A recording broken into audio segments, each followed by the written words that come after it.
Madras coffee ஹவுஸ்க்கு ஆப்போசிட்டில் ஒரு கடை இருக்குது, டேஸ்ட் ஸ்பைடர்ஸ். நான் வந்து காலைல நோம்பு வைக்கணுன்றதுக்காக லிட்ரலி மணி வந்து 3:22. அதாவது ஒரு பிரியாணி ரேட் வந்து 160.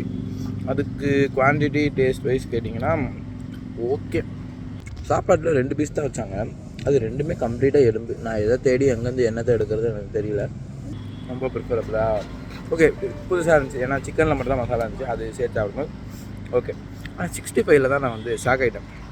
அதாவது 65 வந்து 120 கொடுத்தேன், அது வந்து போன்லெஸ்ஸு. ஒரு 5 பீஸோ சம்திங் தான் குட்டி குட்டியாக இருக்காங்க. அதில் அந்த அண்ணன் வந்து அந்த குட்டி குட்டி இருக்க பீஸ்லாம் வைங்க, காலியாக போகுதுன்னு. காலி அங்கே ஒன்றும் இல்லை, அதனால் வச்சாங்களா இல்லை வந்து குவான்டிட்டி எத்தனை வைப்பாங்கன்னு எனக்கு தெரில. ரேட் கொஞ்சம் அதிகம் தான். Taste wise okay, just pass போடலாம். ஆனால் ரேட் வந்து எனக்கு சாட்டிஸ்ஃபைடாக இல்லை. நீங்கள் அண்ணா நகர் வரீங்க அப்படின்னா நிறைய கடை இப்போ மூடி வச்சுருப்பாங்க. இப்போ ரீசெண்டாக இருக்க இஷ்யூனாலையும் மூடி வச்சுருக்காங்களான்னு தெரில. இந்த கடையை வந்து நீங்கள் ப்ரிஃபர் ரொம்ப எமர்ஜென்சியாக பண்ணலாம்.